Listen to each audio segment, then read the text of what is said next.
বন্ধুরা, পড়াশোনা বাংলা চ্যানেলে তোমাদের সকলকে স্বাগত। অঙ্গনওয়াড়ি কর্মী এবং সহায়িকার জন্য যারা প্রিপারেশান করছো তাদের জন্য আবার পরীক্ষার প্রস্তুতি নিয়ে চলে এলাম।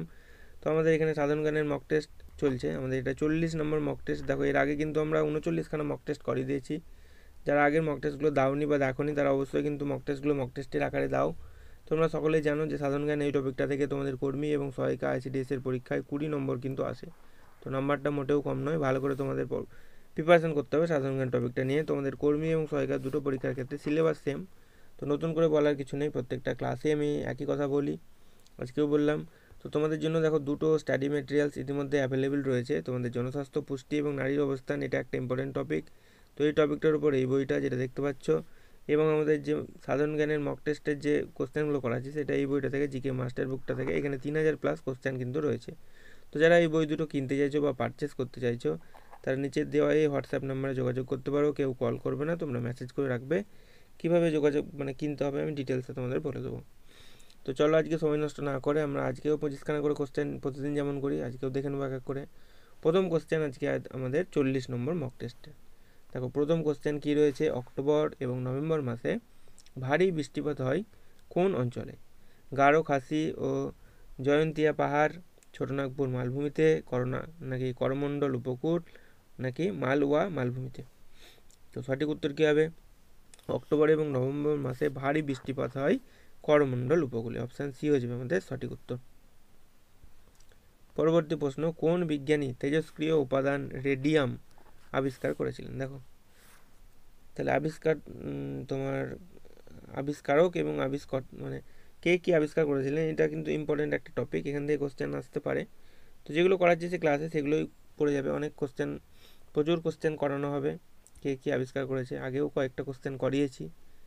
অ্যান্সার করো, কোন বিজ্ঞানী তেজস্ক্রিয় উপাদান রেডিয়াম আবিষ্কার করেছিলেন? Isaac Newton, Benjamin Franklin, Albert Einstein, নাকি মেরি কিউরি?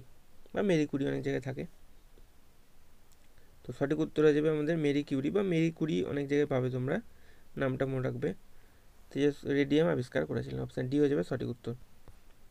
পরবর্তী প্রশ্ন দেখো, জেমস ওয়াট কি আবিষ্কার করেছিলেন? বলো, জেমস ওয়াট কি আবিষ্কার করেছিলেন? ড্রাইভিং বেল, স্টিমবোট, গরম এয়ার বেলুন, নাকি রোটারি স্টিম ইঞ্জিন? তো সঠিক উত্তর হয়ে যাবে জেমস ওয়াট আবিষ্কার করেছিলেন rotary steam engine. Option D হয়ে যাবে আমাদের সঠিক উত্তর। পরবর্তী প্রশ্ন, এন্টোমোলজি কোনটি অধ্যয়নকে বলা হয়? এন্টোমোলজি প্রযুক্তিগত ও বৈজ্ঞানিক পদগুলির উৎস এবং ইতিহাস সম্পর্কে অধ্যয়নকে, মানুষের আচরণ সম্পর্কে অধ্যয়নকে, পতঙ্গ সম্পর্কে অধ্যয়নকে, নাকি শিলা গঠন সম্পর্কে অধ্যয়নকে? তো সঠিক উত্তর হয়ে যাবে এন্টোমোলজি হচ্ছে পতঙ্গ সংক্রান্ত অধ্যয়নকে বলা হয় এন্টোমোলজি। অপশান সি হয়ে যাবে সঠিক উত্তর। পরবর্তী প্রশ্ন, গরম পানি অভয়ারণ্য কোথায় অবস্থিত? এটা বলো, অ্যান্সার করো। গ্যাংটক, সিকিমের গ্যাংটকে, নাগাল্যান্ডের কোহিমায়, আসামের দিফুতে, নাকি গুজরাটের জুনাগড়ে?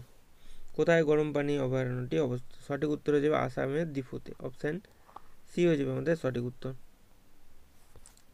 পরবর্তী প্রশ্ন, বর্তমানে বিশ্বের কতগুলি দেশ ওপেক এর সদস্য? 11টি, 13টি, 14টি, নাকি 18টি? তো মনে রাখবে, ওপেকের বর্তমান সদস্য হচ্ছে 13টি দেশ। অপশান বি হয়ে যাবে সঠিক উত্তর। এবার তোমাকে 13টি দেশের নাম একটু কষ্ট করে মুখস্থ করে রাখতে হবে। তো 13টি দেশের নাম আমরা একটু পড়ে নেবো। দেখো, 13টি দেশ হচ্ছে Angola, Algeria, Iran, Iraq, UAE, Kuwait, Nigeria, Venezuela, Libya, Saudi Arab, Gabon, Congo প্রজাতন্ত্র এবং ইকুয়েটোরিয়াল গিনি। এই 13টি দেশ হচ্ছে বর্তমানে ওপেকের সদস্য। তাহলে 13টি দেশের নাম একটু মনে রাখবে। পরীক্ষায় যদি কঠিন কোশ্চেন চলে আসে তাহলে এগুলো আসবে, যে তোমাকে হয়তো এই দেশেরগুলোর মধ্যে একটা দেশ তোমাকে অপশানগুলোর মধ্যে ফার্স্ট 3টে হয়তো দিল এবং একটা বাইরে দিয়ে দিল, বললো এটা কি ওপেকের কোনটি সদস্য নয়, তখন তোমাকে কিন্তু 13টা দেশের নাম মুখস্থ না করলে তুমি অ্যান্সার ঠিক করে আসতে পারবে না। চলো, পরবর্তী কোশ্চেনে আমরা চলে আসবো। সংযুক্তা পাণিগ্রাহী কোন নৃত্যের সাথে যুক্ত? ভারতনাট্যম, কত্থক, মণিপুরি, নাকি উড়িষ্যা? অ্যান্সার করো। সঠিক উত্তর হয়ে যাবে সংযুক্তা পাণিগ্রাহী হচ্ছে তোমার ওড়িশা নাচের সাথে যুক্ত। অপশান ডি হয়ে যাবে সঠিক উত্তর। চলো, পরবর্তী কোশ্চেন দেখো, কোন গভর্নর জেনারেলের শাসনকালে ভারতীয় সিভিল সার্ভিস বা ICS প্রবর্তিত হয়েছিল? Lord Dalhousie, Lord Curzon, Lord William Bentinck, নাকি লর্ড কর্নওয়ালিসের আমলে? তো সঠিক উত্তর হয়ে যাবে এটা হয়েছিল লর্ড কর্নওয়ালিসের সময়। অপশান ডি হয়ে যাবে সঠিক উত্তর। পরবর্তী কোশ্চেন, ফিফা বিশ্বকাপ 2026, দেখো ফিফা বিশ্বকাপ 2026 এটা কোথায় অনুষ্ঠিত হবে? অ্যান্সার করো। রাশিয়া, কাতার, কানাডা, মেক্সিকো, মার্কিন যুক্তরাষ্ট্র নাকি বেজিং? তো সঠিক উত্তর কী হবে? সঠিক উত্তর হয়ে যাবে এটা হবে কানাডা, মেক্সিকো এবং মার্কিন যুক্তরাষ্ট্রে ফিফা বিশ্বকাপ 2026 অনুষ্ঠিত হবে। এটা একটা ইম্পর্টেন্ট কোশ্চেন, মনে রাখবে, আপকামিং কারেন্ট অ্যাফেয়ার্সও হয়ে গেল। তো প্রথমে মনে রাখবে যে ফিফা বিশ্বকাপ ফুটবল প্রথম হয় কোথায়? 1930 সালে প্রথম হয় কোথায়? উরুগুয়েতে। এটা মাঝে মধ্যে পরীক্ষায় আসে। 2022 হয়েছিল কোথায়? কাতারে। এবং 2026 কোথায় হবে? কানাডা, মেক্সিকো এবং মার্কিন যুক্তরাষ্ট্রে। তাহলে এই সবগুলো একটু মনে রাখবে। প্রথমটা মাঝে মধ্যে পরীক্ষায় আসে যে প্রথম বিশ্বকাপ ফুটবল কোথায় অনুষ্ঠিত হয়, প্রথমগুলো একটু মনে রাখবে। 1930 সালে উরুগুয়েতে হয়েছিল। পরবর্তী দেখো, নিম্নোক্ত কোনটি প্রথম জেনারেশন কম্পিউটার? দেখো কম্পিউটার থেকে কোশ্চেন, বলো অ্যান্সার করো। Integrated circuit, transistor, vacuum tube নাকি মাইক্রো প্রসেসর বলে দিই, সরি, মাইক্রো প্রসেসর। বলো অ্যান্সার করো কী হবে? তো সঠিক উত্তর হয়ে যাচ্ছে প্রথম জেনারেশন কম্পিউটার হচ্ছে ভ্যাকুয়াম টিউব। অপশান সি হয়ে যাবে সঠিক উত্তর। নেক্সট দেখো, ইউএসবি আমরা তো সবাই ব্যবহার করি। ইউএসবির পুরো অর্থ বা পুরো কথা বলো কী হবে? Unique serial bus, universal unique series bus, universal series bus, universal service bus নাকি ইউনিভার্সাল সিরিয়াল বাস? কোনটা হবে? সঠিক উত্তর হয়ে যাবে ইউনিভার্সাল সিরিয়াল বাস, ইউএসবি এর ফুল ফর্ম, মনে রাখবে। চলো পরবর্তী কোশ্চেনে চলে আসবো। 12 নম্বর কোশ্চেন, প্রাকৃতিক তেজস্ক্রিয়তা আবিষ্কার করেছিলেন কে? Marie Curie, Ernest Rutherford, Henri Becquerel নাকি এনরিকো ফার্মি?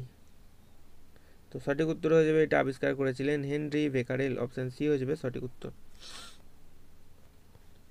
পরবর্তী প্রশ্ন, বিশ্বের সর্বোচ্চ সাহিত্য পুরস্কার কোনটি? নোবেল পুরস্কার, পুলিৎজার পুরস্কার, বুকার পুরস্কার নাকি ম্যাগসেসে পুরস্কার? তো সঠিক উত্তর হয়ে যাবে সব থেকে সর্বোচ্চ পুরস্কার হচ্ছে বুকার পুরস্কার। অপশান সি হয়ে যাবে সঠিক উত্তর। পরবর্তী প্রশ্ন, নন্টে ফন্টে চরিত্রে স্রষ্টা বা সৃষ্টিকর্তা কে ছিলেন? বব কেন, প্রেমেন্দ্র মিত্র, সত্যজিৎ রায় নাকি নারায়ণ দেবনাথ? তো সঠিক উত্তর হয়ে যাবে নন্টে ফন্টে সৃষ্টি হচ্ছে নারায়ণ দেবনাথের। আগে আমাদের টিভিতেও হতো, আকাশ বাংলা বলে একটা চ্যানেল ছিল, যে সেখানে হতো নন্টে ফন্টে, এটা দেখানো হতো। তো এটা লেখা ছিল নারায়ণ দেবনাথের। এখন হয় কি আমার জানা নেই, তোমাদের যদি জানা থাকে একটু কমেন্ট করে দিও। চলো পরবর্তী কোশ্চেন দেখো কি রয়েছে। কাজিরাঙা জাতীয় অরণ্য কোথায় অবস্থিত? এটা মধ্যপ্রদেশ, কর্ণাটক, আসাম নাকি পশ্চিমবঙ্গ? সঠিক উত্তর হয়ে যাবে এটা আসামে অবস্থিত। অপশান সি হয়ে যাবে সঠিক উত্তর। পরবর্তী প্রশ্ন, সর্দার সরোবর প্রকল্প এটা কোন নদীর উপর গড়ে উঠেছে? কৃষ্ণা, মহানদী, গোদাবরী নাকি নর্মদা? সঠিক উত্তর হয়ে যাবে এটা নর্মদা নদীর উপর গড়ে উঠেছে। অপশান ডি হয়ে যাবে সঠিক উত্তর। পরবর্তী প্রশ্ন দেখো কি রয়েছে, গৌতমী কোন নদীর শাখা নদী? এটা গঙ্গা, কৃষ্ণা, গোদাবরী নাকি কাবেরী? তো সঠিক উত্তর হয়ে যাবে এটা হচ্ছে গোদাবরী নদীর একটা শাখা নদীর নাম। অপশান সি হয়ে যাবে সঠিক উত্তর। পরবর্তী প্রশ্ন, ডেট্রয়েট কি জন্য বিখ্যাত? এটা লৌহ ইস্পাত শিল্প, মোটর গাড়ি নির্মাণ শিল্প, বস্ত্র বয়ন শিল্প নাকি লোকোমোটিভ শিল্প? কোনটার জন্য ডেট্রয়েট বিখ্যাত? তো সঠিক উত্তর হয়ে যাবে ডেট্রয়েট হচ্ছে মোটর গাড়ি নির্মাণ শিল্পের জন্য বিখ্যাত। অপশান বি হয়ে যাবে আমাদের সঠিক উত্তর। নেক্সট দেখো পরবর্তী কোশ্চেন রয়েছে আমাদের 19 নম্বর। দেখো কি রয়েছে, ডুরান্ট লাইন কোন দুটি দেশের মধ্যে টানা হয়? এটা ভারত পাকিস্তান, ভারত আফগানিস্তান, ভারত চীন নাকি চীন পাকিস্তান? তো সঠিক উত্তর হয়ে যাবে এটা হচ্ছে ভারত এবং আফগানিস্তানের মধ্যে রয়েছে ডুরান্ট লাইন। মনে রাখবে ইম্পর্টেন্ট পরীক্ষার জন্য এইগুলো কিন্তু খুব ইম্পর্টেন্ট, যে কোন দুটো দেশের মধ্যে কোন লাইন টানা হয়েছে। আগে আমি যে ক্লাসগুলো করিয়েছি সেখানে এক্সট্রা ডিটেলসও তোমাদের করিয়ে দিয়েছি, যারা আগের ক্লাসগুলো করেছো তারা কিন্তু বলতে পারবে। এবং আগের ক্লাসগুলোতে অনেক এরকম টাইপ কোশ্চেন করানো হয়েছে, তোমরা আগের ক্লাসগুলো না দেখে থাকলে অবশ্যই দেখে নিও।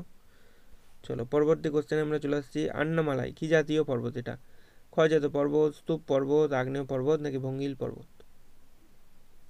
তো আন্নামালাই হচ্ছে একটা স্তূপ পর্বতের উদাহরণ। অপশান বি হয়ে যাবে এটা আমাদের সঠিক উত্তর। পরবর্তী কোশ্চেন, আদিনা মসজিদ কে নির্মাণ করেছিলেন?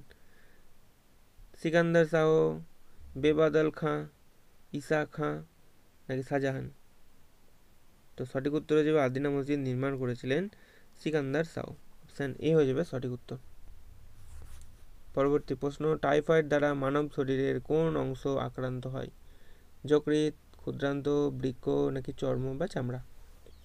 তো সঠিক উত্তর হয়ে যাবে কি? সঠিক উত্তর হয়ে যাবে যকৃৎ দ্বারা মানব দেহের ক্ষুদ্রান্ত আক্রান্ত হয়ে থাকে। অপশান বি হয়ে যাবে আমাদের সঠিক উত্তর। পরবর্তী প্রশ্ন, দাড়ি কামানোর দর্পণ কি প্রকার? দাড়ি কামানোর দর্পণটা কি, আয়না যেটা ব্যবহার করা সেটা কি প্রকারের দর্পণ থাকে? উত্তল দর্পণ, সমতল দর্পণ, অবতল দর্পণ নাকি অধিবৃত্তাকার দর্পণ? তো সঠিক উত্তর হয়ে যাবে এটা থাকে অবতল দর্পণ। অপশান সি হয়ে যাবে সঠিক উত্তর। পরবর্তী প্রশ্ন, তড়িৎ প্রবাহের একক কি? তড়িৎ প্রবাহের একক হলো কোনটা হবে বলো? ভোল্ট, ওহম, অ্যাম্পিয়ার নাকি জুল? তড়িৎ প্রবাহের একক হচ্ছে অ্যাম্পিয়ার। অপশান সি হয়ে যাবে আমাদের সঠিক উত্তর। আমাদের আজকে 40 নম্বর মক টেস্টে লাস্ট প্রশ্ন এটা। রোম শহরটি কোন নদীর তীরে অবস্থিত? ভলগা, টিমার, রাইন নাকি এলবে? অ্যান্সার করো। রোম শহরটি কোন নদীর তীরে অবস্থিত? এটা ভলগা, টিমার, রাইন নাকি এলবে? তো সঠিক উত্তর হয়ে যাবে এটা হচ্ছে টিমার নদীর তীরে অবস্থিত। অপশান বি হয়ে যাবে আমাদের সঠিক উত্তর। বন্ধুরা, এই ছিল আজকে আমাদের 25খানা কোশ্চেন। ভিডিওটি যদি তোমাদের ভালো লেগে থাকে একটি লাইক করে দেবে, চ্যানেল নতুন হয়ে থাকলে চ্যানেলটি সাবস্ক্রাইব করে নেবে এবং ভিডিওটি তোমার বন্ধুদের সঙ্গে একটু শেয়ার করে দেবে। এবং যারা একদম নিজে অ্যান্সার করেছো 25খানার মধ্যে কতগুলো সঠিক হলো অবশ্যই একটু কমেন্ট সেকশনে জানিয়ে দিও। এবং তোমাদের সাধারণ জ্ঞান টপিক ছাড়া জনস্বাস্থ্য, পুষ্টি, নারীর অবস্থান এই টপিকের উপর ক্লাস, রচনার ক্লাস, ইংরেজির ক্লাস, অঙ্কের ক্লাস এবং রিসেন্ট যে জেলাগুলো থেকে তোমাদের পরীক্ষা হয়েছে তার প্রিভিয়াস ইয়ার একদম কোশ্চেন পেপার করিয়ে দিয়েছি। যারা একদম নতুনভাবে প্রিপারেশান শুরু করছো তাদেরকে বলবো পরীক্ষায় বসার আগে প্রিভিয়াস ইয়ার কোশ্চেন পেপারগুলো একবার দেখে যেও, তাহলে তোমাদের একটা পরীক্ষায় আইডিয়া হয়ে যাবে যে পরীক্ষায় এরকম টাইপ কোশ্চেন আসে। তো এই ছিল আজকে আমাদের video. Thank you for watching this video.